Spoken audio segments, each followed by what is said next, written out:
Magandang araw po mga giliw naming tagapakinig. Isa na namang kasaysayan na kapupulutan ng aral sa buhay ang inyong maririnig ngayon. Ito ay ang kasaysayan ni Ason. Isa lamang akong labandera. Walang natapos na kurso. Maaga ring pumanaw ang aking asawa. Kaya naiwan ako nag-iisa nagtataguyod sa aming anak na si Lalaine. Pakinggan po nyo ang aking paglalahad. Mang Adong, bakit naman po ganun? Amay, ako may-ari ng paupahang ito, Ason. Kaya naman magagawa akong lahat ng gusto ko, di ba? Isa pa dapat naman talaga taon-taon, magtaas ng upa sa bahay dahil, alam mo na, napakamahal na lang mga bilihin na yun. Kasi alam naman nyo, patay na yung asawa ko. Ako na lang ang kumakayod para mabuhay kami ng anak ko. Mahihirapan ako kung tataasan nyo ng 10% ang upa namin. Sorry. Problema nyo na yun. Huwag mong ipasa sa akin, ha? Alam mo, dapat kasi huwag mo lang pag-aralin yung silarin mo. Total, hindi mo naman ata kaya Mga Adong naman. Ayaw ko matulad siya sa akin na walang pinag-aralan. Alam mo, papayuhan kita, ha? Bigyan kita ng tip. Pag-asawain mo na lang siya na mayaman. Para pakinabangan mo, ano? Adong! Basta. Sa susunod na buwan, next month, ha? May dagdag ng 10%. Ulawain mo naman ako. Ha? Yung upa nyo, konti lang naman, 10% lang yun, kayang-kaya nyo. Ngayon, kung hindi mo kaya, lumayas na lang kayo rito ba? Marami kukuha nito. Yung kayang magbayad.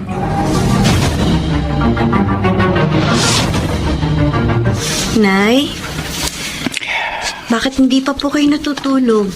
Hating gabi na po Maaga pa kayo maglalabada. Sige na, anak. Mauna ka na. Si Mang Adong po bang iniisip ninyo? Yung mga sinabi niya kanina? Alam mo, Narinig ko pong lahat ng sinabi niya sa inyo kanina. Di na nga lang ako nagpakita sa kanya. ano? Hindi po kayong umiyak. May naisip na po akong paraan para mabawasan ang problema natin. Ano yun? Nangangailangan po ng tindera sa kantin ng university namin. Papasok po ako doon para yung kikitain ko doon, yun na po ang panggastos ko sa pag-aaral ko. Pero baka mahirapan ka. Baka maapektuhan ang pag-aaral mo. Hindi po, Nay. Kaya ko po. Nasa time management lang po yan. Ang mahalaga, mabawasan man lang kahit paano ang kakapusang nararanasan natin. Kung buhay lang ang tatay mo, may makakatulong ako. Pero wala na po si Itay. Kaya tayong dalawa na lang po ang magtutulungan.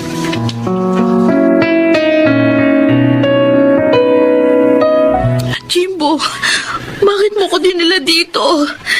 Ang tanga mo naman pala, Jessica. Alam namang maglalaro lang tayo dito. Maawa ka sa akin. Huwag mong ituloy ang iniisip mo. Ang tagal kong hinintay ang pagkakataong to, Jessica. Na madadala kita dito sa bakating bahay namin. At sa wakas, nangyari din. Palayain mo na ako. Pakiusap. Hindi kita isusumbong sa mga pulis. Ano ko, tanga? Nasa akin ang pagkakataon para maging akin ka. Pakakawalan ko pa ba? Jimbo! Ha? Natural, hindi mo. Bitiwan mo ako! Ayoko! Huwag ka nang magpumigil ka. Wala ka naman magagawa Sabi ng bitiwan mo ako! Kinambot mo ako sa mukha. Ito ba? Walang niya ako. Para mo ng awa. Tanggapin mo nang hindi kita mahal. Walang niya akong babae ka.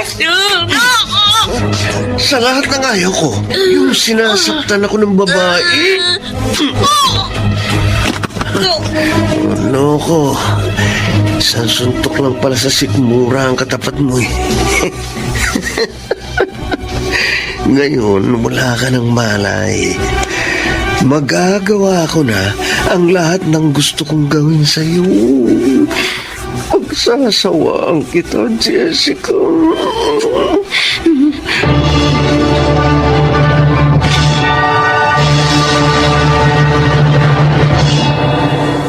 Tinawagan ko ng lahat ng mga kaibigan at kaklase ninyo. Pero iisang sinabi nila, hindi nila kasama ang anak ko. Hindi ko rin po siya kasabay na umuwi, Sir Ramon. Pinabalik po kasi ako sa kantin ng university. Nasaan na kaya anak ko? Hindi niya ugaling hindi umuwi ng magdamag sa bahay. Lalo na kung hindi nagpapaalam. Ay, sandali po. Naalala ko, bago po ako umalis, nakita ko lumapit sa kanya si Jimbo at kinausap siya. Si Jimbo? Opo. Maliligaw niya? Opo. Baka itinanay niya si Jessica ko. Hindi naman po niya nobyo si Jimbo. Binasted pa nga niya yun eh. Dahil mayabang. Kung ganun, nasaan na ang anak ko? Nasaan na si Jessica? Ano na nangyari sa kanya?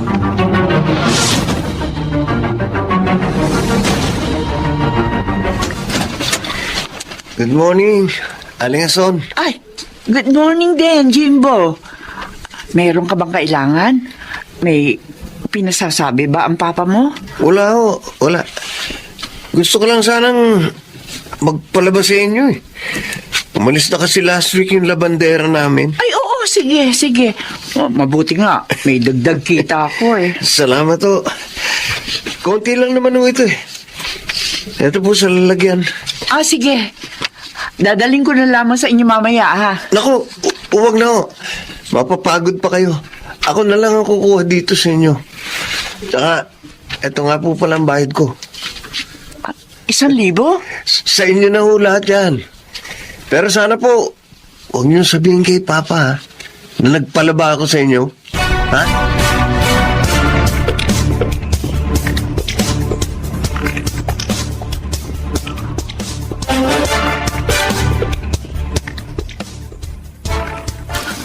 Magtataka talaga si Jimbo.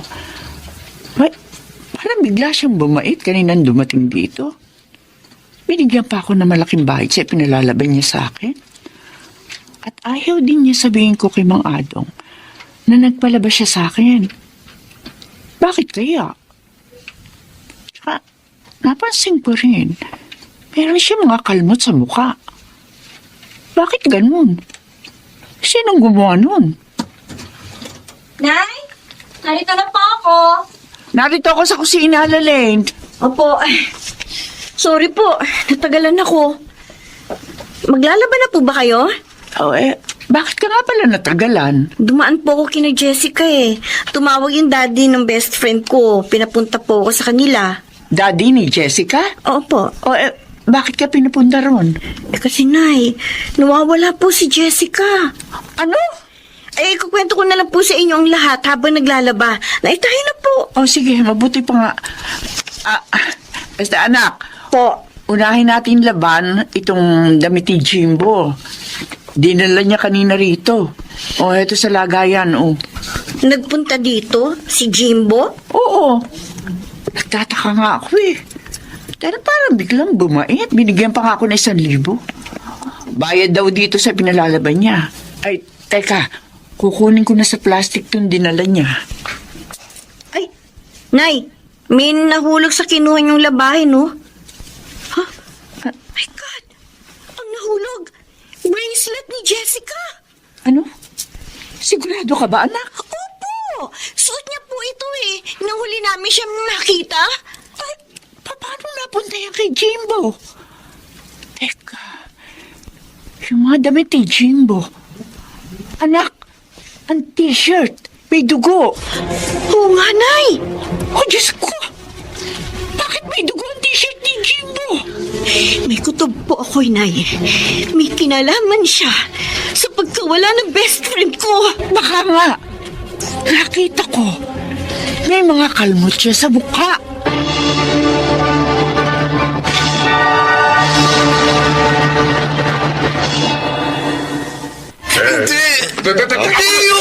Hindi ako sasama sa inyo! Ano kailangan nyo sa anak ko?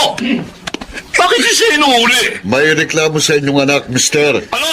Kaya iniimbitahan namin siya sa presinto. Anong? Nakuha ko sa damit niya ang bracelet ng dalagang nawawala at natagpo ang patay sa bakanting bahay niyo. Ano?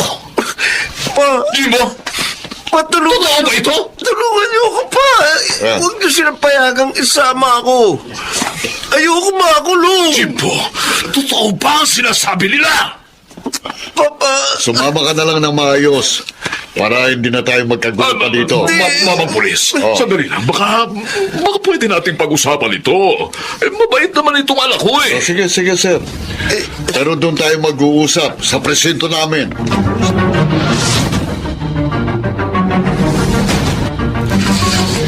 Napakasakit nitong pagkikita natin, anak.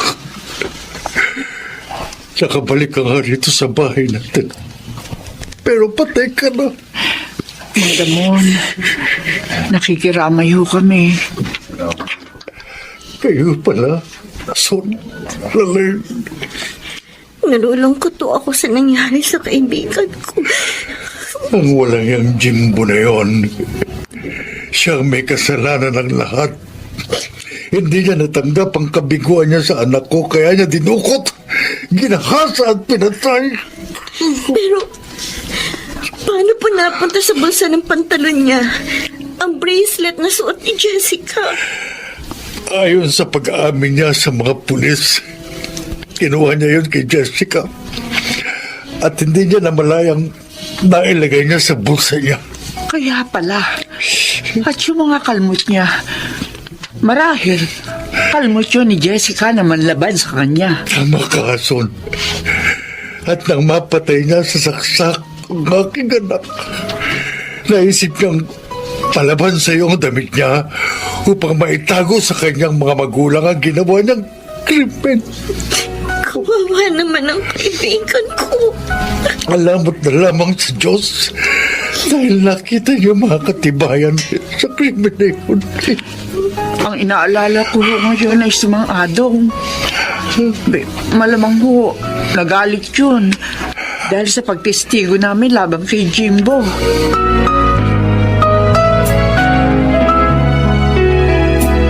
Lumayas kayo sa bahay ko!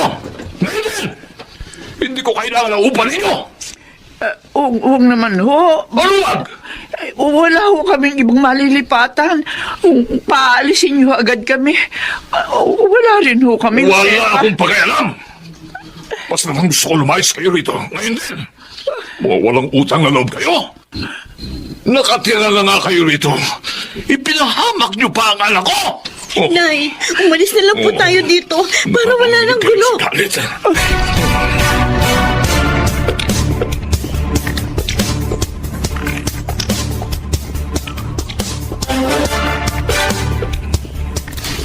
Mang Ramon, kayo ho pala.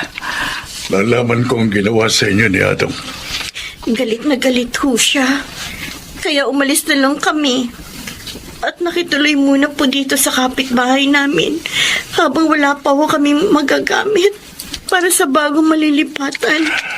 Kaya nga gusto ko kayong alukin na sa bahay na tumira. Ho? Sa amin ka na magtatrabaho, Ason. At kami na ng aking asawa ang magpapaaral kay Lalaine.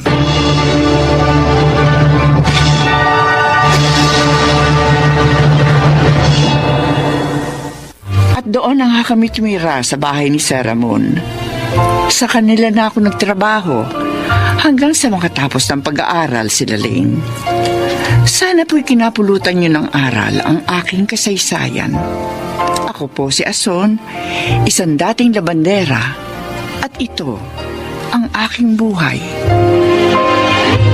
Hindi pinababayaan ng dakilang lumikha ang nilalang na may malinis na kalooban. Mga nagsiganap, Chiquit del Carmen Amor, Rosana Villegas, June Martin Legaspi, Lionel Benjamin, Bobby Cruz, at Susan Robles sa papel na Ason. Naglapat ng angkop na tunog, Jerry Mutia, sa musika ni Buboy Salonga. Supervisyong teknikal, Eric Lucero at Bong Muyar. Creative Consultant Phil Cruz. Production Assistant Anching Cruz. Ito'y mula sa panulat ni Telma Corporal Alcantara. Sa direksyon, Salvador M. Royanes. Ito ang aking buhay.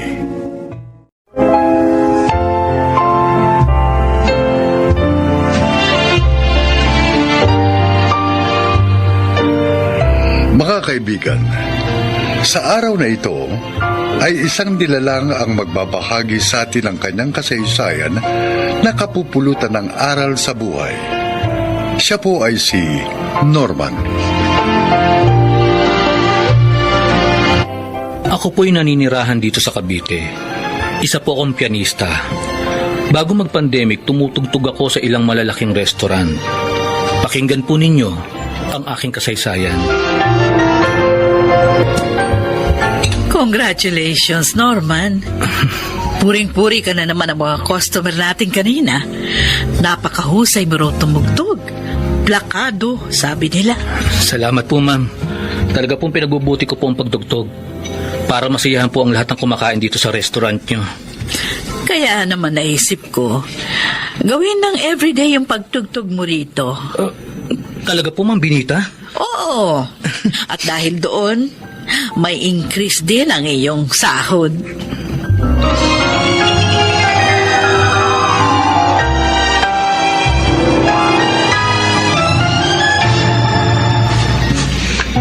Ang ganda na restaurant niyo, Alvin. Ang linis at ang laki pa. At may pianist pa. Sabi ko na sa'yo, magugustuhan mo rito eh. Ikaw lang. Matagal na kitang niyayaya pero ngayon ka lang sumama sa akin. Pasensya ka na. Alam mo naman busy ako sa studies ko eh. Oh, what do you want to eat? Bahala ka na. Hindi naman ako pihikan. At saka, mukha namang masarap ang mga food niyo dito. Right. Alvin, gusto ko sanang mag-request sa pianist ng tutugtugin niya. Can we talk to him later?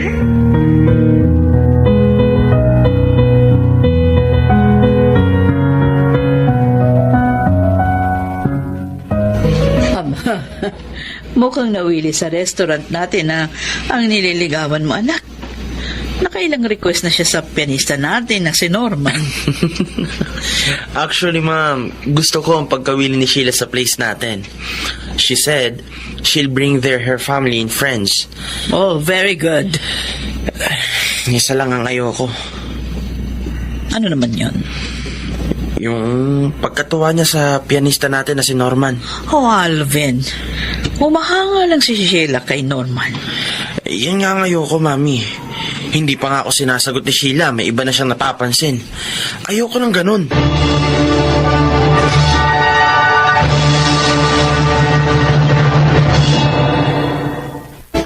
Anong sabi mo, anak? Parang galit sa'yo yung anak ng may-ari ng restaurant na pinapasukan mo? Opo, ma. Hindi ko naman po alam kung bakit. Wala naman ako masamang ginagawa sa kanya. Baka naman nagsaselo sa'yo. Dahil sa pagiging magiliw sa'yo ng kanyang girlfriend. Hindi ko po alam kung girlfriend nga niya si Sheila o nanliligaw pa lang siya. Pero close nga po siya sa akin. Oh, malamang na selos nga ang dahilan nun. Anak, hanggat maaari, umiwas ka sa gulo, ha? Lalo na nga, anak siya ng boss mo. Ma, ganun naman po talaga ang ginagawa ko. Mabait po si Ma'am Binita. Ayaw kong sumama ang loob niya sa akin. Sayang nga lang dahil hindi nagmana kay Ma'am ang anak niya. Mayabang po kasi si Alvin.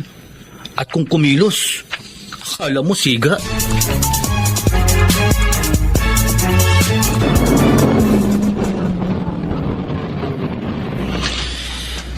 Narito na tayo sa inyo, Sheila.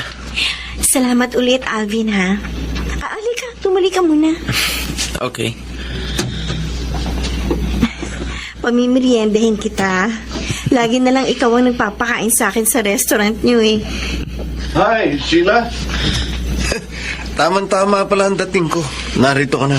O, ikaw pala, Reden. Oh, kasama mo pala si Alvin. Oo, Reden. Nihatid ko siya. Ah, Inihatid mo na pala eh. Eh di pwede ka na umuwi.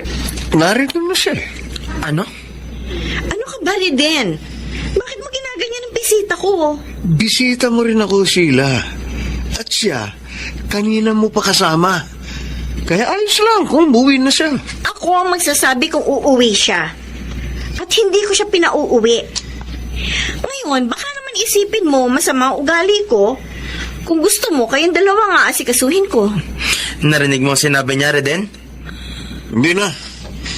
Huwag na. Gusto ko ako lang. Babalik na lang ako sa ibang araw. Salamat sa'yo, Iha. Palagi ka nagdadala ng mga customer dito sa amin. Dahil po yun sa maganda ninyong place, ma'am. Good service pa. At masarap ang pagkain. At may mahusay pang pianista. Salamat, Sheila.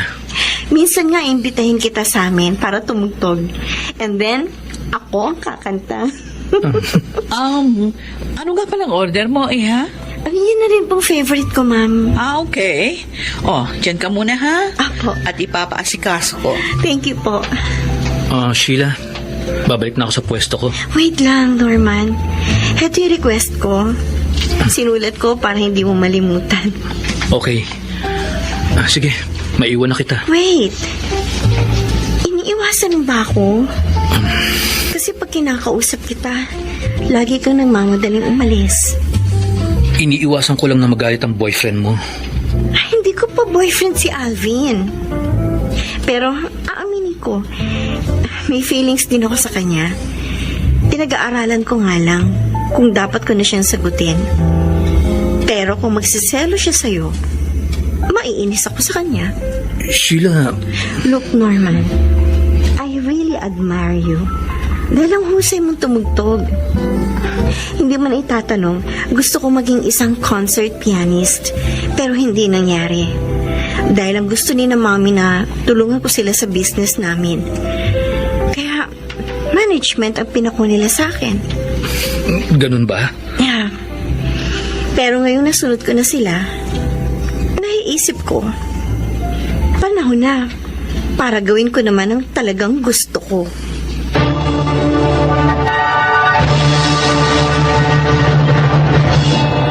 Salamat, Sheila! Ang saya-saya ko! After a year, sinagot mo rin ako. Dahil nakita ko namang matyaga ka at talagang mahal mo ko. Medyo nag-aalala nga lang ako nitong mga nakaraang buwan na baka hindi mo ako tanggapin. Bakit naman? Dahil sa pianist sa restaurant namin. At talaga nga pala nagsiselos ka sa kanya, ha? Okay, ikukwento ko sa'yo kung bakit magaan ang loob ko kay Norman. Makinig ka.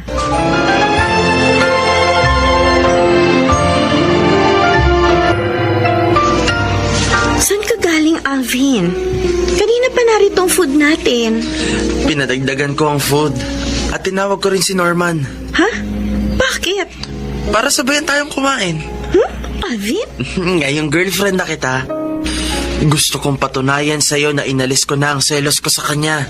Oh, I'm happy to hear that. Ang sweet niyo naman. Nakaakbay ka pa kay Sheila, Alvin.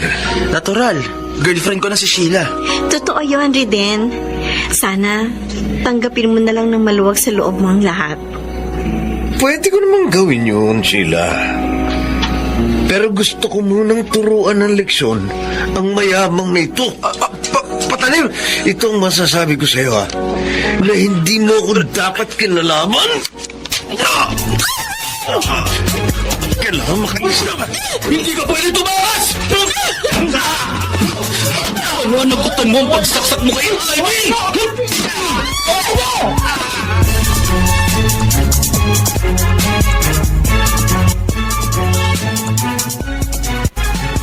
Anak? Oh, kumusta na ang anak ng boss mo? Pinuntahan kita rito para samahan ka. Ginagamot pa po siya ng mga doktor, ma. Oh, anak, bakit ka umiiyak? Nang buhatin po namin siya kanina. lalo ko po nakita ang tama ni Alvin. At doon ko rin po nakita na may balat siya sa dibdib. Anong kaugnayan nun sa pagluha mo? Ma, may balat din po sa dibdib ang kapatid kong si Alvin na matagal na nawalay sa akin. Buhat po ng ampunin niyo ako. Ano? Norman, sabi ng doktor, kailangan daw ng dugo ni Alvin. Pero naubusan sila ng type O dito ngayon.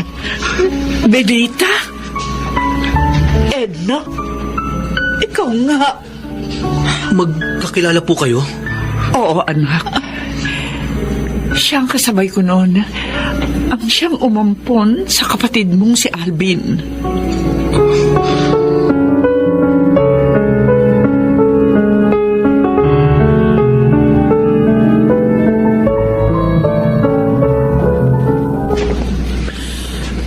Sabi niyo, Mami, ngayon nang labas ko dito sa ospital. Oo, Iho.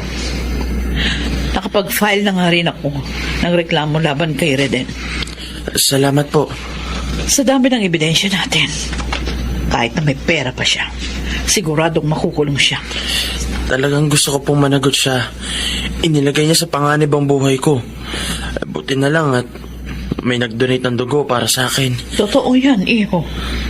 Mami, gusto ko pong makilala at mapasalamatan ng tumulong sa akin. Oo, kasama ko na siya. Halika na rito. Alvin, kumusta na ang pakiramdam mo? Norman? Ikaw? Siya nga, Iho. Siya ang nagbigay sa'yo ng dugo. Ang iyong Kuya Norman. Ang iyong kapatid. Kapatid ko? Oo, Alvin. Ako ang kuya mo. Nagkahiwalay tayo sa bahay ampunan nung ampunin tayo ng magkaibang pamilya. 7 years old ka pa lang noon. At ako naman, 12. Naaalala mo ba kapatid ko? Oo, Kuya. Hindi ko nakakalimutan yun, Kuya Norman. Salamat sa Diyos. Niloob niyang muli tayo magkita. Alvin, kapatid ko.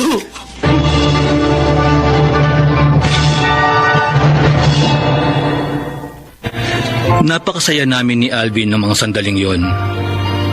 Nagkalayo man kami noon, muli naman kami nagkasama dahil sa aking trabaho. Sana po ay inyong naibigan at kinapulutan ng aral ang aking inilahad.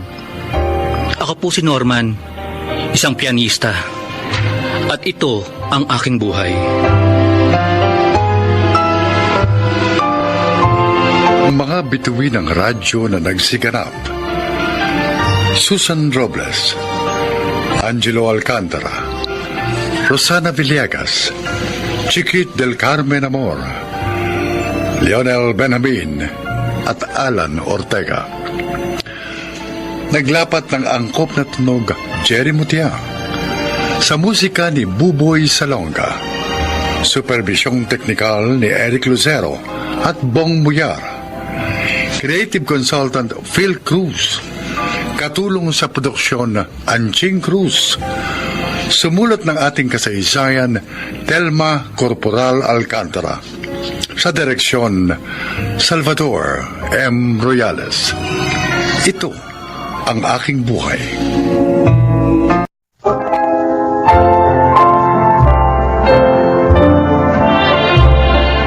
Mga kaibigan, maririnig ninyo ang kasaysayan ng isang binata na muntik nang mapalayo sa kanyang mga magulang. Siya ay si Darren. Mahirap lamang ang aming pamilya. Ngunit dahil sa tulong ng kaibigan ni Inay at Itay, nakatapos ako ng kolehiyo dito sa Maynila. Dito na rin ako nagkaroon ng maayos na trabaho. Maganda naman ang pagtitinginan namin ng aking mga magulang. Ngunit dumating ang panahong nasira yun.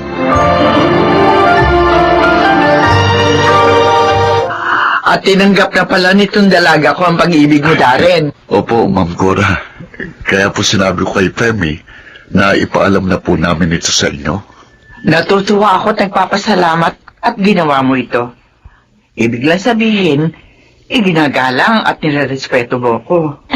Sabi ko naman po sa inyo, Mama, mabait po si Darren. Naniniwala na ako sa iyo, Femi. Ang gusto ko lang sana, Darren, Oh, ay igalang mo ang aking anak. Huwag kayong lumagpas sa inyong limitasyon. Lalo na nga, hindi pa kayo kasal. makakaasa po kayo, Ma'am Cora. Salamat. Mukhang isa ka nga mabuting anak.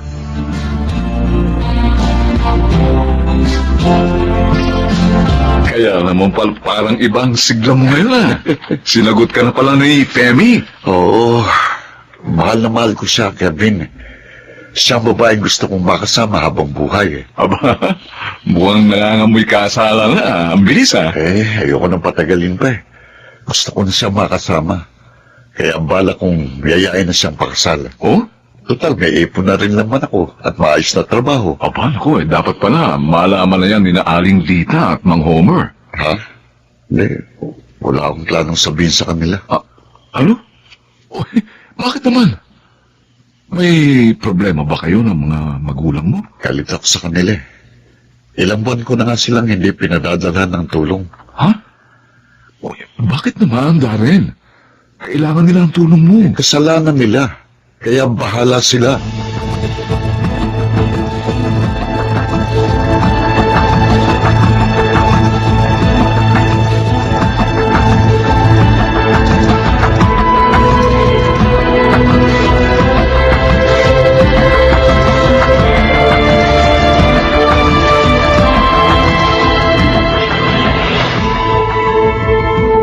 Salamat naman, Kevin, at pinasyalan mo kami.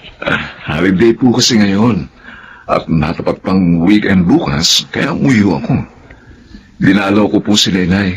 Kaya eto, kumasyal na rin po ako dito sa inyo. Mabuti ka pa. Naaalala mo ang mga magulang mo. Kailan ko lang ho nalaman na nagkaroon pala kayo ng alitan ni Darren, Mang Homer. Aling Lita.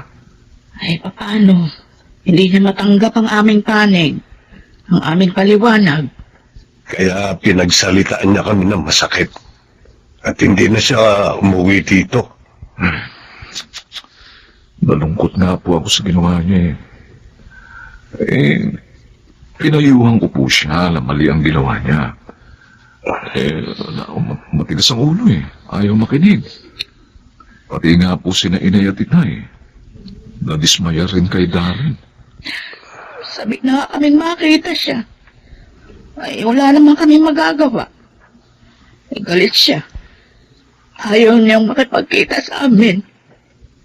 Alam niyo na ho ba na may nobya na po siya?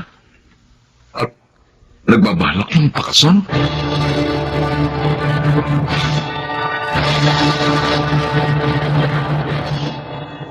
Oh, bakit hindi mo ginagalaw ang pagkain mo, Lita? Naalala ko lang ang anak natin, Homer. Kasi paborito niya ang ulam na ito. Huwag mo na siyang isipin.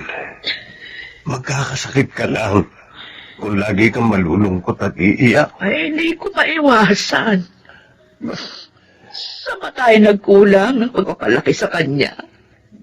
Sinikap naman natin na palakihin siya nang may kagandahang asal. Eh, bakit ay kaganon? Nadala siya ng kanyang paniniwala. Higit na naging matimbang sa kanyang puso ang paniniwalang yon kaysa sa pagmamahal niya para sa atin. Maunawaan pa kaya niya tayo? Yun ang idalangin natin sa Diyos, Lita.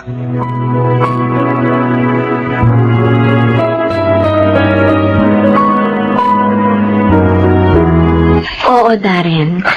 Payag ako. Salamat, Femi. Hindi mo pagsisiyan ang pagpayag mong pakasal sa akin. Sabihin na natin ito kay Mama. Yung talagang gagawin natin. Darren, Oh, sana ipakilala mo na rin ako sa parents mo. ha? Ayaan mo. Gagawin ko.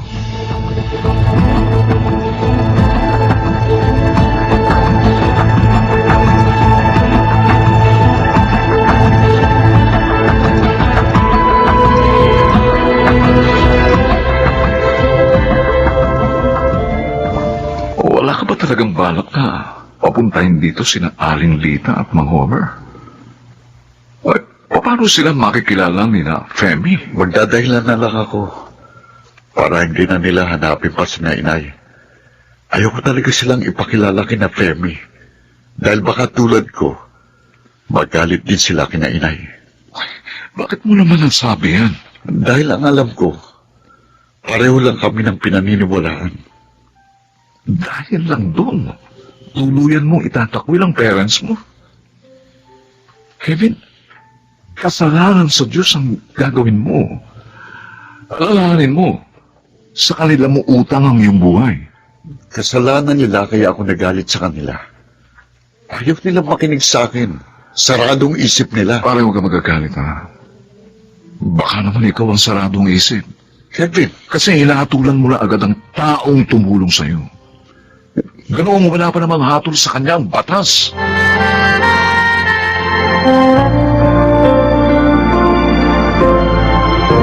Darren, anak.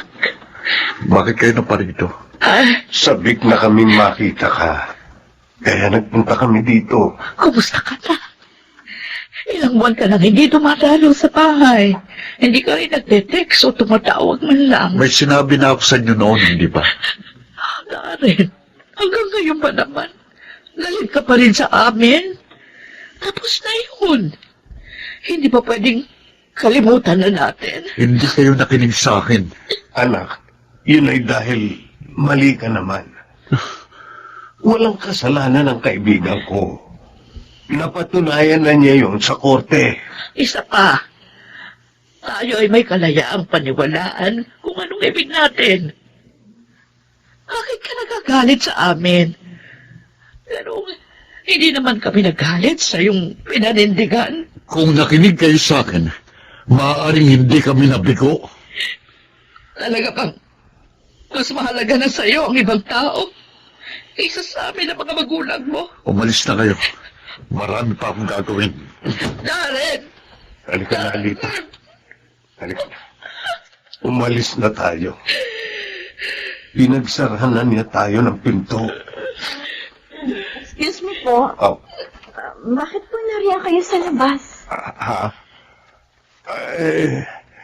galit sa amin ang anak namin. Kaya uuwi na kami. Ho? Kayo po ang parents ni Darren? Oo, hindi. Bakit po siya nagalit sa inyo?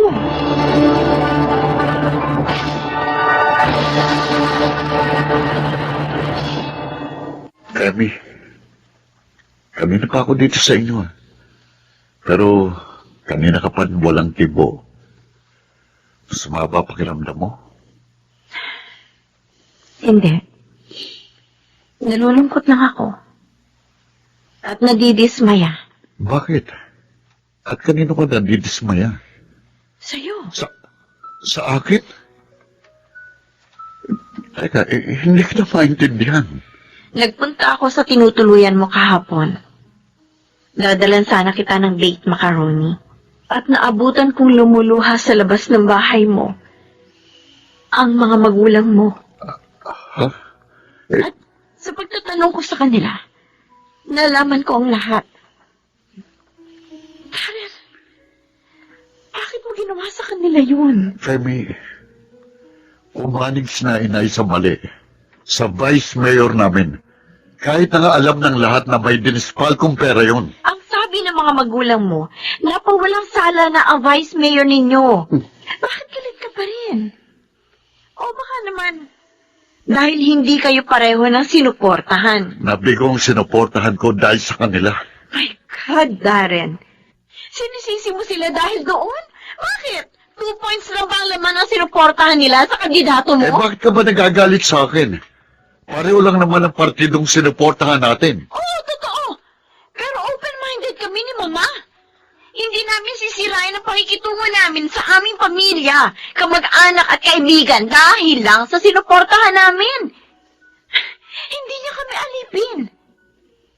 Sana naman ganun ka rin. Hindi naman natin utang sa mga politiko ang ating buhay, kundi sa ating mga magulang.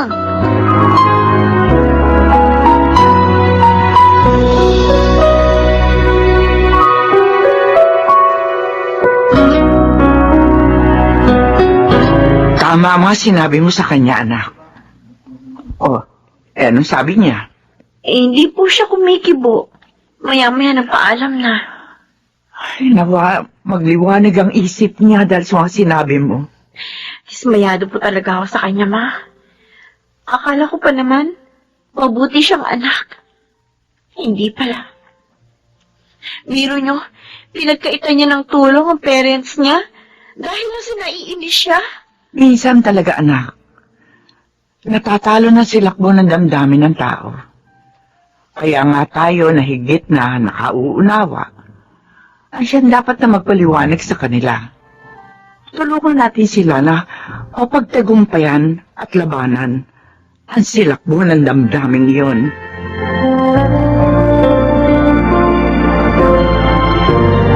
Lita,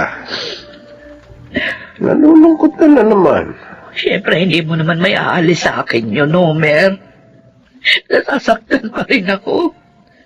Ay, maaalala ko ang ginawa sa atin ni Daddy. Yun din naman ang nadarama ko. Pero nagpapakatatag ako at umaasa na magliliwanag din ang isipan ng ating anak.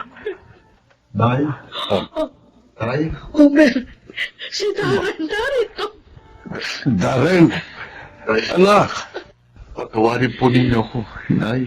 Tay, sa mga masasakit na ginawa't sinabi ko sa inyo. Nadala po ako ng silakbo ng damdamin ko. Kinailangan pa ang ibang tao upang maliwanagan ako. Patawad po. Mahal na mahal ka namin, anak. Nay, Kahit nasaktan mo ang aming damdamin. Hindi ka namin matitiis. sapat na sa amin na hindi ka nagalit at nauunawaan mo na kami.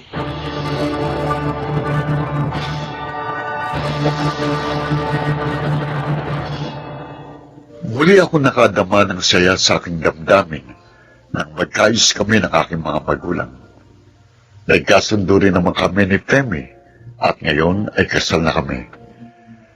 Bago ako matapos ng paglalahad, gusto ko lang tawagan ang mga nakikinig. Sana mahalin natin ang ating pamilya, lalo ng ating mga magulang. Higit sa sino pa man. Ako po si Darren. Ito ang aking buhay. Kung magiging mahinahon lamang ang mga mamamayan, mababawasan ang mga kaguluhan at hindi mababahira ng kalungkutan ang nadaramang kaligayahan. Mga nagsiganap, Rosana Villegas, Lionel Benamin, Chiquit del Carmen Amor, Julie Gaspi, Susan Robles, at Phil Cruz sa papel na Darren. Naglapat ng angkop na tunog Jerry Mutia, sa musika Buboy Salonga, sa perbisyong teknikal Eric Lucero at Bong Villar. Creative Consultant Phil Cruz, Production Assistant Anching Cruz. Ito'y mula sa panulat ni Selma Corporal Alcantara. Sa direksyon June Martin Legaspi at Maynard Landicho Jr. Ito ang aking buhay.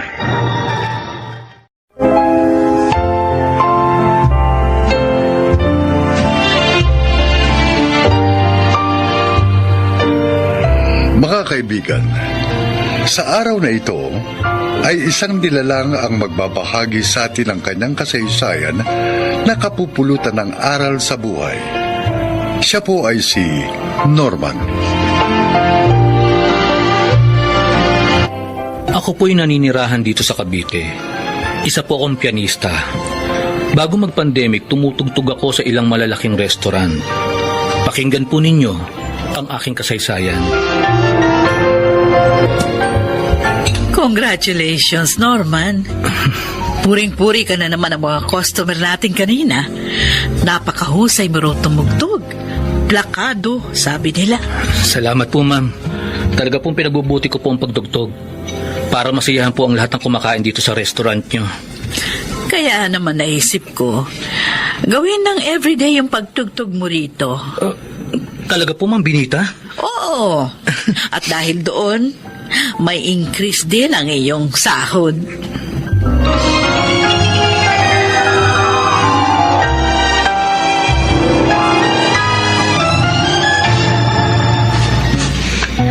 Ang ganda na restaurant niyo, Alvin.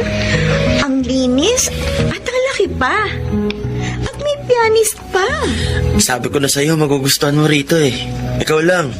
Matagal na kitang niyayaya pero ngayon ka lang sumama sa akin. Pasensya ka na. Alam mo naman busy ako sa studies ko eh. Oh, what do you want to eat? Bahala ka na. Hindi naman ako pihikan. At saka, mukha namang masarap ang mga food niyo dito. Right. Alvin, gusto ko sanang mag-request sa pianist ng tutugtugin niya. Can we talk to him later?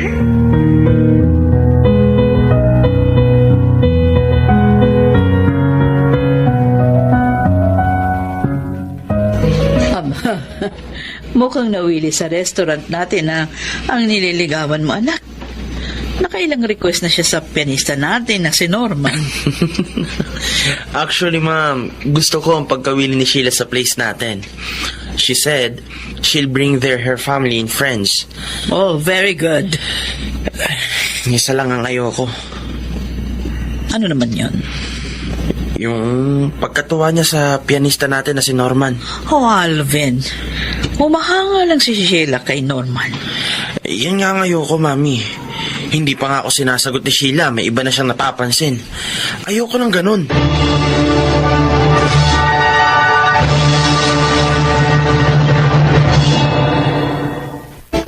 Anong sabi mo, anak? Parang galit sa'yo yung anak ng may-ari ng restaurant na pinapasukan mo? Opo, Ma. Hindi ko naman po alam kung bakit. Wala naman ako masamang ginagawa sa kanya. Baka naman nagsaselo sa'yo. Dahil sa pagiging magiliw sa'yo ng kanyang girlfriend. Hindi ko po alam kung girlfriend nga niya si Sheila o nanliligaw pa lang siya. Pero, close nga po siya sa akin. Oh, malamang na selos nga ang dahilan nun. Anak, hanggat maaari, umiwas ka sa gulo, ha? Lalo na nga, anak siya ng boss mo. Ma, ganun naman po talaga ang ginagawa ko. Mabait po si Ma'am Benita. Ayaw kong sumama ang loob niya sa akin. Sayang nga lang dahil hindi nagmana kay Ma'am ang anak niya.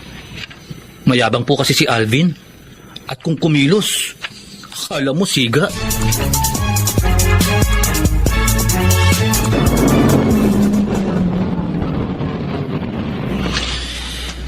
Narito na tayo sa inyo, Sheila. Salamat ulit, Alvin, ha? Halika, tumali ka muna. Okay. Pamimeriendahin kita. Lagi na lang ikaw ang nagpapakain sa akin sa restaurant niyo eh. Hi, Sheila.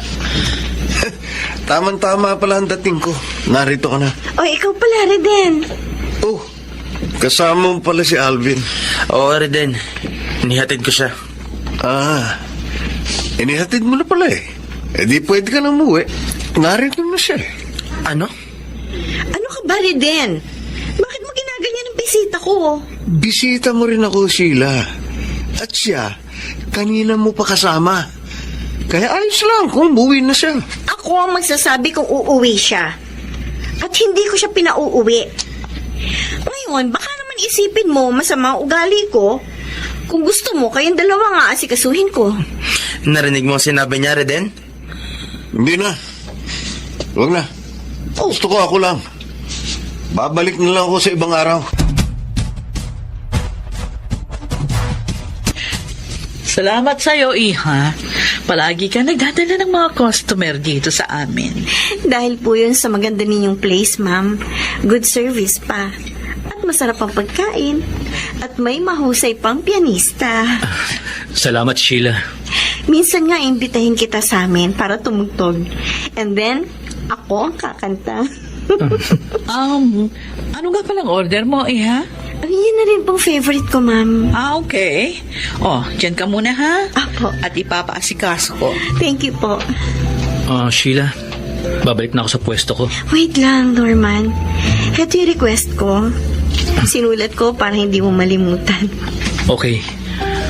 Sige, maiwan na kita. Wait. Iniiwasan mo ba ako? Kasi pag kinakausap kita, lagi kang nagmamadaling umalis. Iniiwasan ko lang na magalit ang boyfriend mo. Ay, hindi ko pa boyfriend si Alvin. Pero, aaminin ko, may feelings din ako sa kanya. Pinag-aaralan ko nga lang kung dapat ko na siyang sagutin. Pero kung magsiselo siya sa'yo, maiinis ako sa kanya. Sheila, Look, Norman, I really admire you. Dahil ang husay mong tumugtog. Hindi man itatanong, gusto ko maging isang concert pianist. Pero hindi nangyari. Dahil ang gusto ni na mami na tulungan ko sila sa business namin. Kaya, management ang pinako nila sa akin. ganun ba? Yeah. Pero ngayong nasunod ko na sila, naiisip ko, panahon na para gawin ko naman ang talagang gusto ko.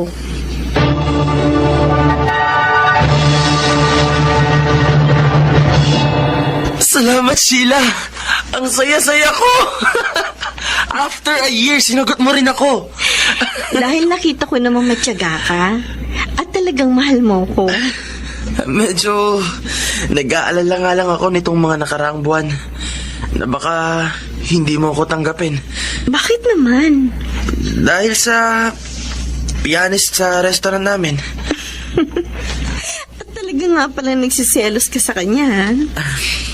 Okay, ikukwento ko sa'yo kung bakit magaan ang loob ko kay Norman. Makinig ka.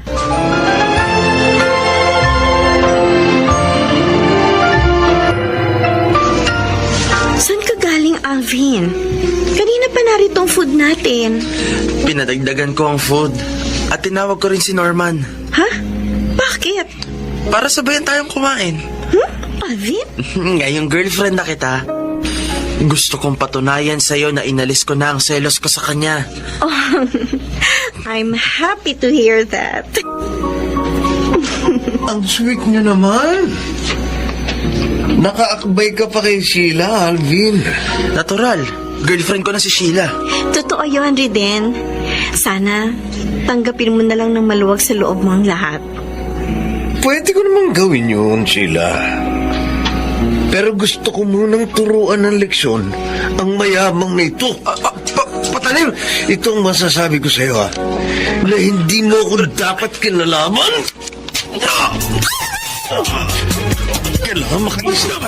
Hindi ka pwede tumakas! Ano ang nagutan mo ang pagsaksak mo kayo, Ivy?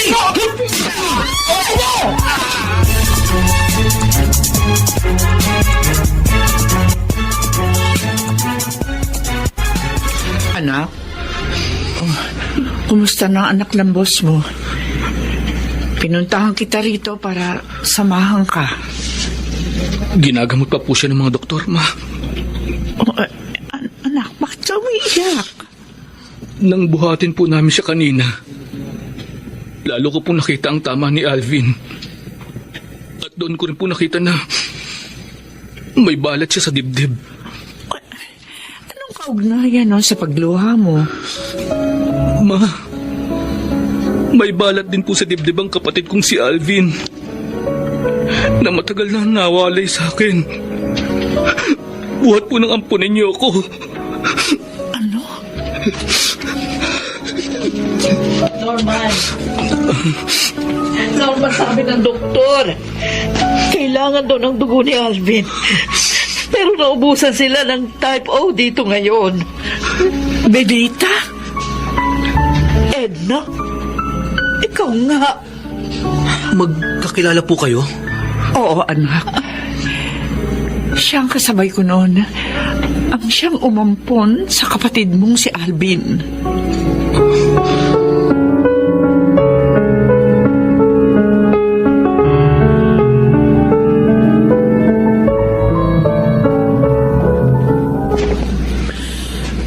Sabi niyo, Mami, ngayon nang labas ko dito sa ospital. Oo, Iho. Nakapag-file na nga rin ako ng reklamo laban kay Reden. Salamat po. Sa dami ng ebidensya natin, kahit na may pera pa siya, siguradong makukulong siya. Talagang gusto ko pong managot siya. Inilagay niya sa panganib ang buhay ko. Buti na lang at may nag-donate ng dugo para sa akin. Totoo yan, iho. Mami, gusto ko pong makilala at mapasalamatan ang tumulong sa akin. Oo, kasama ko na siya. Halika na rito. Alvin, kumusta ng pakiramdam mo? Norman? Ikaw... Siya nga, iho. Siya ang nagbigay sa'yo ng dugo. Ang iyong Kuya Norman. Ang iyong kapatid. Kapatid ko? Oo, Alvin. Ako ang kuya mo. Nagkahiwalay tayo sa bahay ampunan nung ampunin tayo ng magkaibang pamilya. 7 years old ka pa lang noon. At ako naman, 12. Naaalala mo ba kapatid ko? Oo, kuya. Hindi ko nakakalimutan yun, Kuya Norman.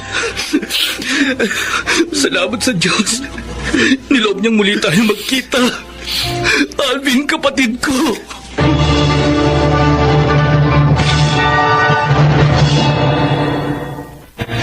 Napakasaya namin ni Alvin ng mga sandaling yon. Nagkalayo man kami noon, muli naman kami nagkasama dahil sa aking trabaho. Sana po ay inyong naibigan at kinapulutan ng aral ang aking inilahad. Ako po si Norman, isang pianista. At ito ang aking buhay. Mga bituin ng radyo na nagsiganap.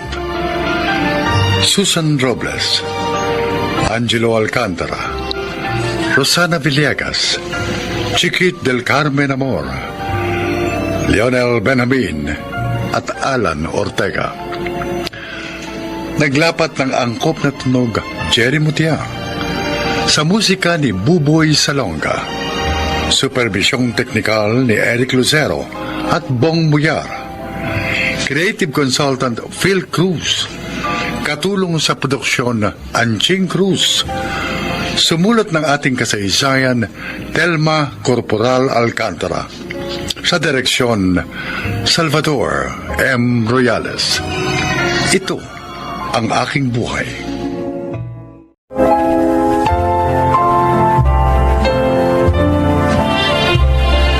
Magandang araw po mga kaibigan. Minsan pa, isa na namang kasaysayan ang kapupulutan nyo ng aral sa buhay. At inyong marinig ang kwento ni Karisma. Mahirap lamang kami.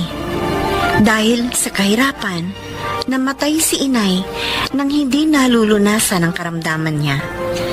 Kaya nang magkasakit ako ng malubha, ay labis ang pag-aalala ni Itay.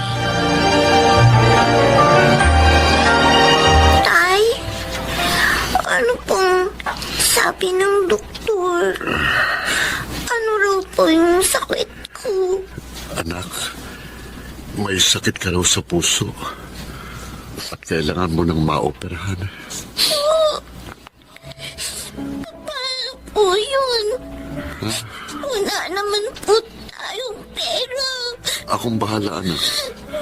Gagawa ng paraan ng Itay. Lahat gagawin ko, mabuhay ka lamang. Ayaw pong mamatay. Hindi mangyayari yun. Magtiwala ka sa Diyos. Dito ka muna, ha? Aalis lang ako sandali. Saan po kayo pupunta? Maghahanap ako ng makakatulong sa atin. Babalik din ako, anak.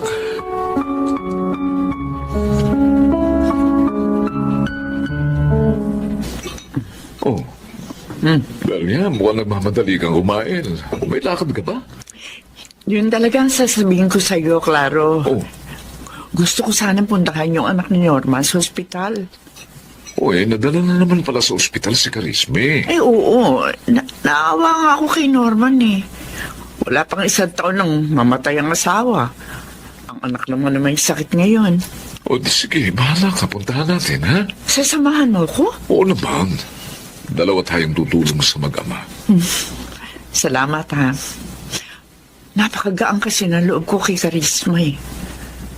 Pag may sakit siya, parang nalulungkot din ako. Tawag ko ba kung bakit ganun? Alam ko kung bakit. Dahil wala tayong anak. Ay, pasensya ka na. Sa loob ng 20 taon, hindi tayo nabiyayaan ng anak.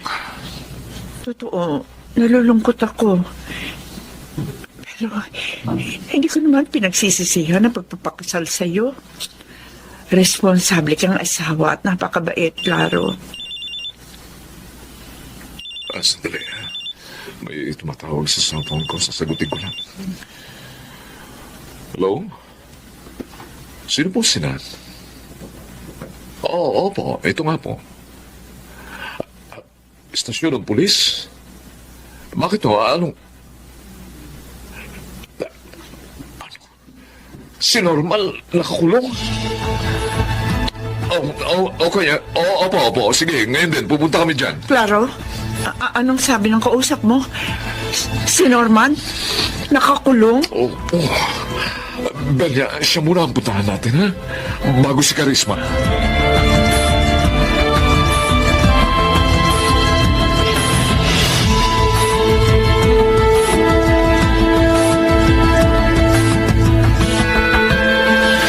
Sir Claro, Ma'am Bella, salamat po sa pagpanito.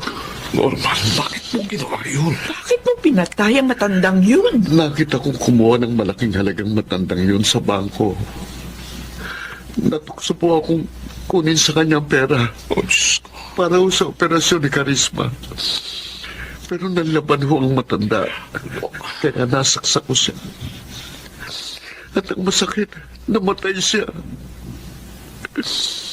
Hindi ko po gustong mangyari yun.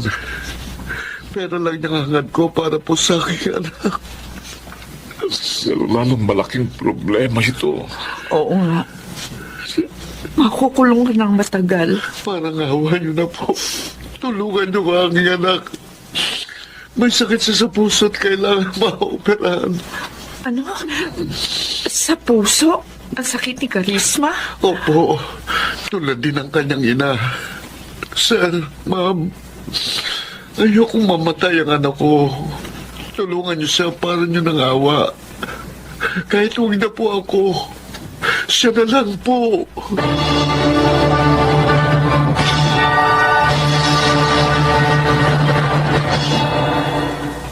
Karisma? Amelia? Sir Claro? Kayo po pala. Wala pa pong tatay ko eh. Nakausap namin siya, Karisma. At ibinilin ka niya sa amin. Po? Bakit po ako pinilin?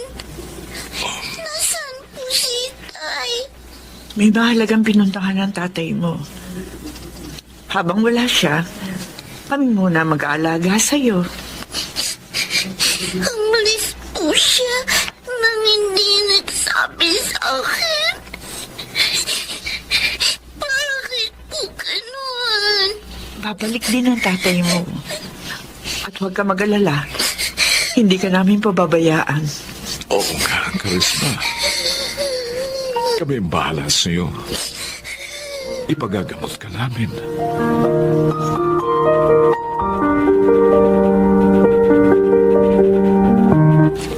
Aampunin niyo yung bata? Oo, Linda. Kawawa naman eh. At saka isa pa, wala naman kaming anak ni Claro. Kaya okay na rin yun. Magkakaroon kami ng anak. Kaya lang, hindi kaya magkaroon kayo ng problema sa kanya balang araw? Bakit naman? Anak siya ng kriminal. Mabait na bata si Karisma. Tungkol naman sa kanyang ama, hindi gusto ni Norman ang ginawa niya. Natukso lamang siyang gawin yon dahil nga ibig niyang iligtas ang buhay ng kanyang anak. Ang sakit na yung kasi ni Karisma. Ang siya rin pumatay sa asawa ni Norman. Oy, kayo ang bahala. Pero kung akong tatanungin nyo, hindi ako mag-aampon ng batang hindi maganda ang background.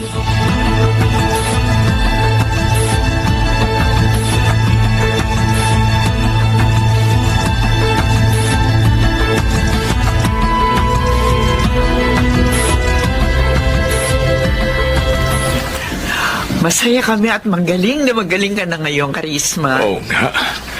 Sa pasukan, pag-aaralin ka na namin, ha? Talaga po? Oo. Para magkaroon ka na magandang kinabukasan. Salamat po. Kaya lang,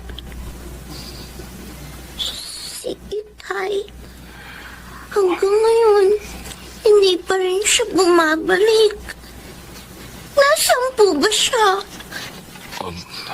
Babalikan po ba niya ako? Karisma, hindi namin alam kung kailan makababalik ang itay mo. Bakit niya po ako iniwan? Hindi na po ba niya ako mahal? Mahal na mahal ka niya, Karisma. Pero may nagawa siyang pagkakasala na kailangan niyang harapin. Ano po ang nagawa ni Itay? Sabihin niyo po sa akin. Please po.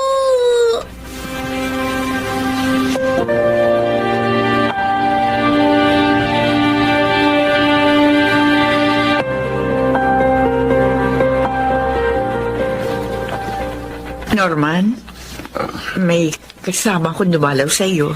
Ma'am Belia. Itay? Itay ko. Ma'am Belia. Hindi nyo na sana sa isinama pa dito. Awang-awa na kami sa kanya. Kaya sinabi na namin ang lahat.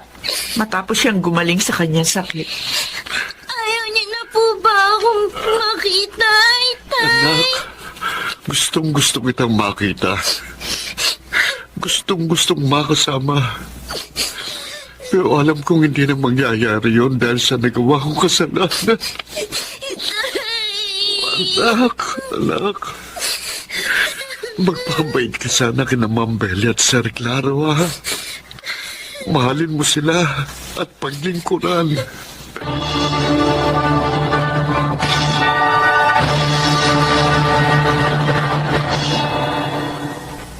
Ay, ibig mong sabihin, nanalo na naman sa kasong hawak niya si Karisma. Oo, Linda. Ay, kagaling talagang abogado ng ampon niyo, ano? Tunay na anak ang turing namin sa kanya, Linda. Ay, pasensya na. Pero natutuwa ako dahil pawang kaligayahan ang idinudulot sa inyo ni Karisma. Eh, ang tatay niya, kumusta naman? Patuloy silang nagkikita. Hindi naman namin ipinagkakait sa mag-ama ang magkita.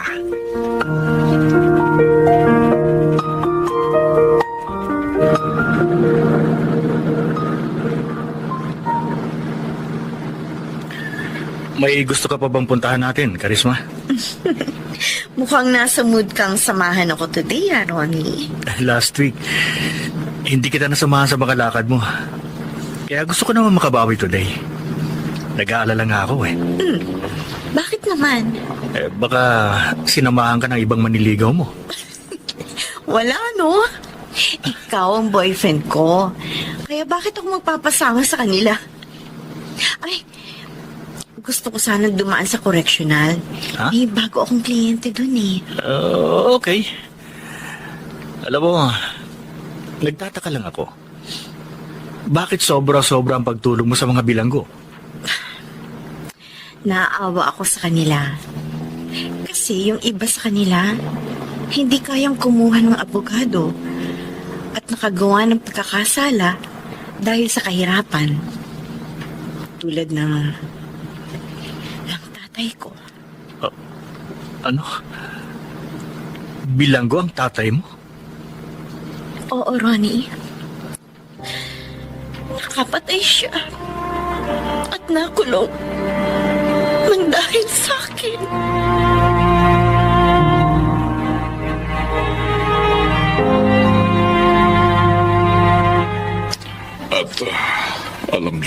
na ni Ronnie ang lahat. Oo, klaro. Ipinagtapat na ni Karisma. Anong nangyari? Nagbago ba siya sa ating anak? Matutuwa ka. Walang nagbago sa damdamin niya kay Karisma. Ay, salamat naman. Nagpapatunay lamang yun na isang mabuting lalaki ang kanyang natagpuan, ano? Maiba ko. Sasabihin na ba natin kay Karisma ang mangyayari sa makalawa? Ay, huwag na. Sorpresahin na lang natin siya. Total, yun din naman ang nais ni Norman.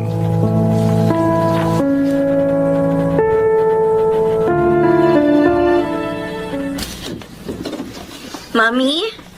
Daddy? Narito na po ako. Karisma, anak. Narito kayo! Malaki na ako, anak.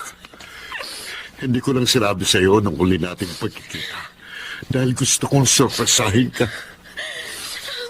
Oh, anak. Sa wakas, makakasama ko na muli ang aking ama.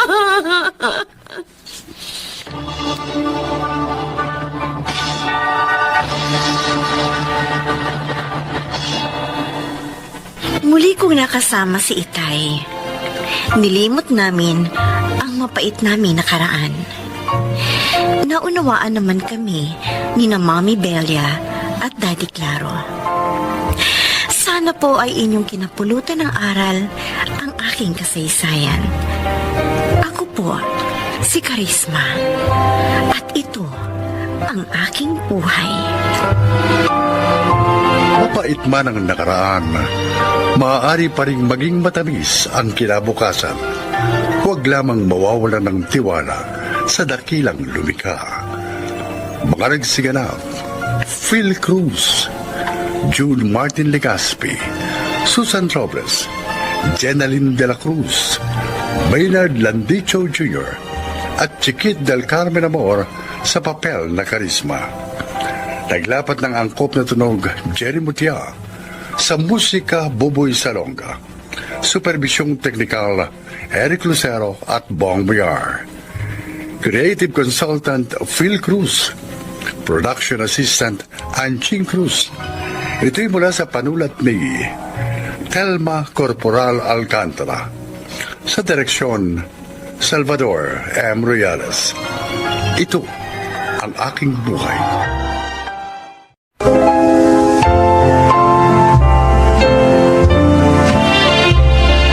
Mga kaibigan, isa na namang kwento ang kapupulutan ng aral sa buhay ang inyong maririnig. Ito ay ang kasaysayan ni Dondi. DJ ako sa isang radio station sa aming probinsya. Mahirap lang kami. Kaya naman talagang tuwang-tuwa si Itay nang mapasok ako sa trabaho nito. Pakinggan po ninyo ang aking paglalahab. Monica, para sa akin ang relong ito. Oh, yes, Dondi, my love. Pero, my love, ang mahal nito, ang mahal nito. Oh, it's okay. Alam mo naman, handa akong gumastos kahit magkano. Basta para sa'yo. Ang sweet mo talaga. Oh, because you always make me happy. Oh, Dondi, kung wag ka na lang kayo mag-program ngayon, sumama ka na lamang sa akin, ha? Naku, pero napapadalas na ang pag-absent ko eh. Baka naman magalit na sa akin yung program manager namin. Don't worry, my love. Monica. Ako mismo magpapaalam sa iyo sa kaibigan ko, station manager nyo, para hindi makapalag ang program manager nyo.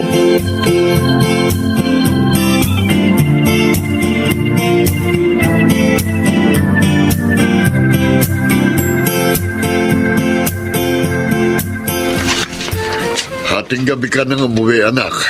Nakita ko nihatid ka ni Monica. Opo, Itay. Sinundo niya ako sa station. Siya rin bang nagbigay sa iyo ng mamahaling relong yan? Opo.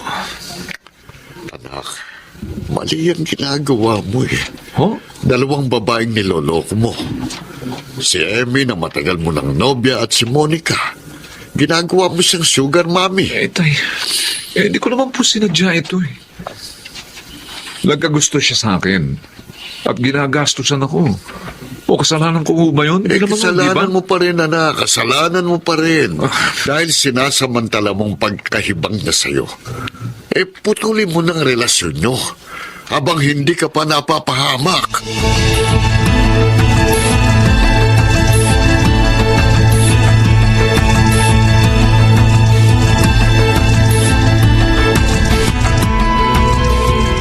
Kung hindi pa kita pinapunta dito, di mo ko dadalawin.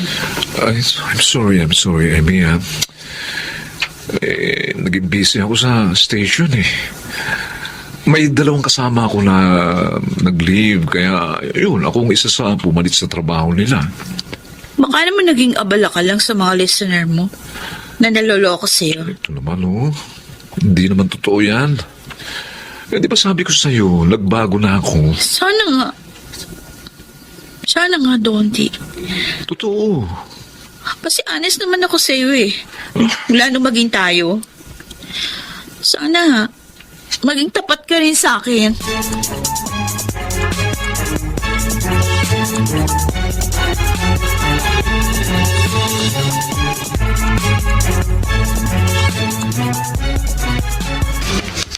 Nandi, Uy, may bisita ko doon. Nandun sa lobby. gano'n? Ay, sino? Ay, Jack, hindi si Monica yun dahil pag nagpupunta rito yun, hindi naghihintay yun sa lobby. Isa sa marami mong tagahanga, pare. Listener mo. Nympha ang pangalan. Uy, Nympha. Ganda ng pangalan, ha? Maganda rin siya, tol. Oh, Bilib talaga ako sa iyo. Iba talaga pag gwapo na, may maganda pang boses. ikaw talaga panayang puri mo sa akin, ha? Parang hindi ka gwapo, ha? Okay, sige, mamaya. Libre kita sa merienda, pre. Ayos yun. Pero dapat ngayon, puntahan mo na yung magandang chick na naghihintay sa iyo.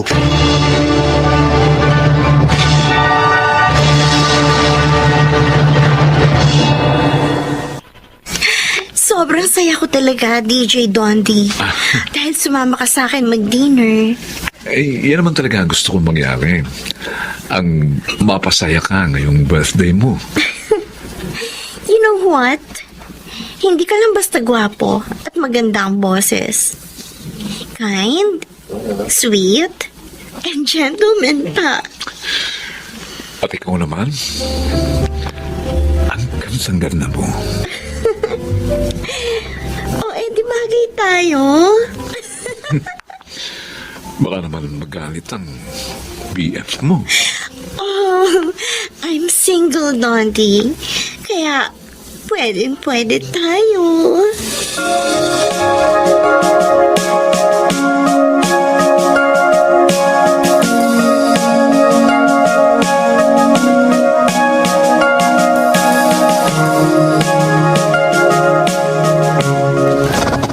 Honey, I have to go now. Ha? Ano ba yan? Oh, Bilis naman ng oras. Oo nga eh. Kasar. Di ba pwede naman tayong magkita ulit next time, ha? Dondi, honey. Ano kaya kung magsama na tayo? Ano? O bakit? Ayaw mo? Hindi naman. Naisip ko lang kasi, baka magalit ang mga anak mo. Okay, ma, you don't have to worry. May sariling buhay na sila sa States. Hindi nila tayo pakikialaman. Oh no, bahay ka na. Teka. Bakit bigla mo namang naisip yan? Ayoko na magkahiwalay tayo, Dondi. Tsaka isa pa nagsiselos ako sa mga babae nagkakagusto sa'yo. Kaya para hindi ka na nila makuha sa akin, naisip ko yun. O ano, papayag ka na.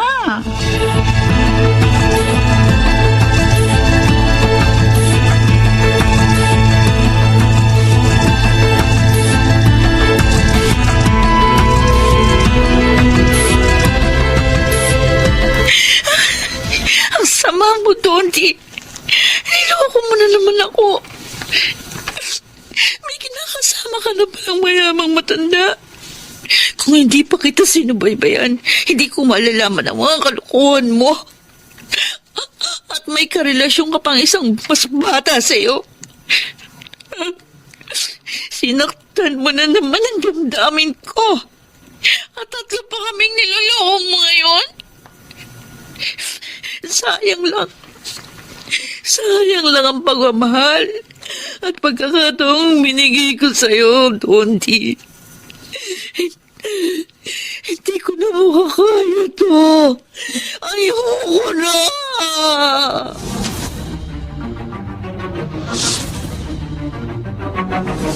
Pre, ang ganda ng tsikot mo. Lalo ba akong gumugwapo? Oo, tol. Marami na naman tsika madadapa sa'yo niyan. Binili ba para sa'yo yan ni Monica? Oo naman. Pre, hindi naman ako makakabili ng ganito kamahal na car. Sakita lang natin dito, di ba? Oo nga. Ang laki na ng gastos ng matandang museo. Alam mo, parang Ricky, pinakikinabangan naman niya ako ha? Oo, napaliligaya ko siya. Lalo na nga ngayon, magkasama na kami. Uy, paano si Emmy?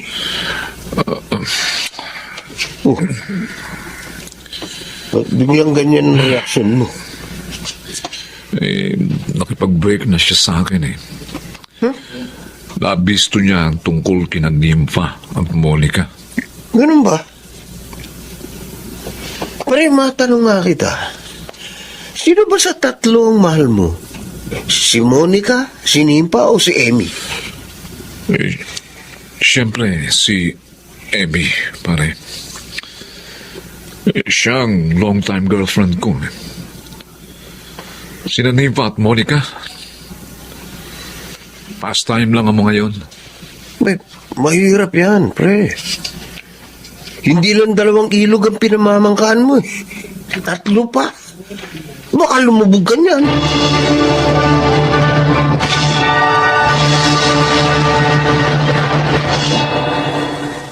Hindi ka makapagkakaila, Dondi. Ilang beses ko na kayo nakita ng nimpang yon. Ano? At sinusubaybayan mo pala ako? May karapatan akong gawin yon. Nagsasama tayo. Monica, si Nympha. Isa lang siya sa mga tagapakinig ko. Kaya pinagbibigyan ko. Kaya niyayakap mo, hinahalikan mo. Monica! Hindi ako tanga. Minahal kita, ginastusan. Tapos ganito pa gagawin mo sa akin. Sinusumbatan mo ba ako?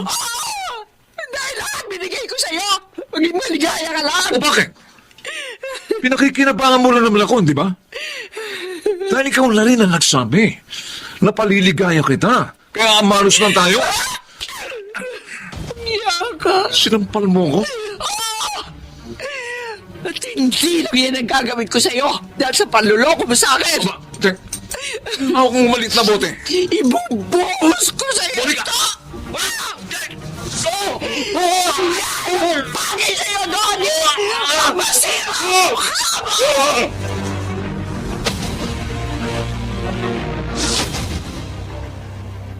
Bakit mo naman ginawa yun sa anak ko, Monica? Dapat lang sa kanya yon. Manluloko siya. Hindi makontento.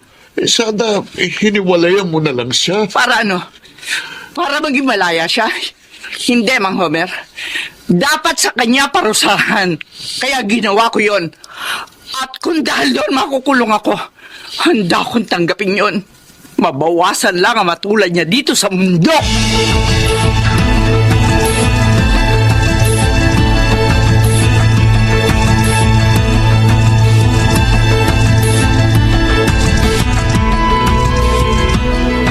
Eto na anak ang pagkain mo.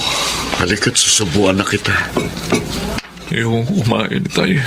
Anak, lagi mo na lang ginagawa ito. Masamang madalas na magpalipas ng gutom. Gusto ko lang mamatay. Huwag mo sabihin yan.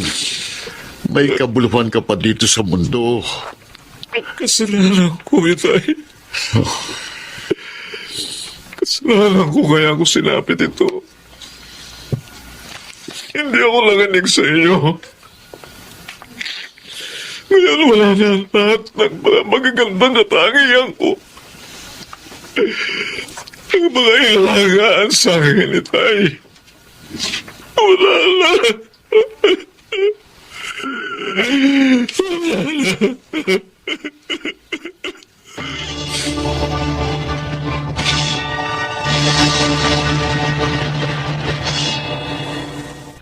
Napakasakit ng ibinunga sa akin ang pangyayaring yun. Nasira na ang mukha ko. Nabulag pa ako at nawala ng trabaho. Ngayon ay narito ko. Tinutulungan ni Itay para muling makapagsimula at matanggap ang aking kapansanan. Ako po si Dondi at ito ang aking buhay. Hindi dapat na gamitin ang magagandang katangian para sa pang-aabuso at panlalamang upang huwag masira ang magandang sinimulan. Mga nagsiganap: Phil Cruz, Lionel Benamin, Susan Robles, Rosana Villegas, Chiquit del Carmen Amor at June Martin Legaspi sa papel na Dondi. Naglapat ng angkop na tunog Jerry Mutia, sa musika Buboy Salonga, superbisyong teknikal Eric Lucero at Bong Muyar.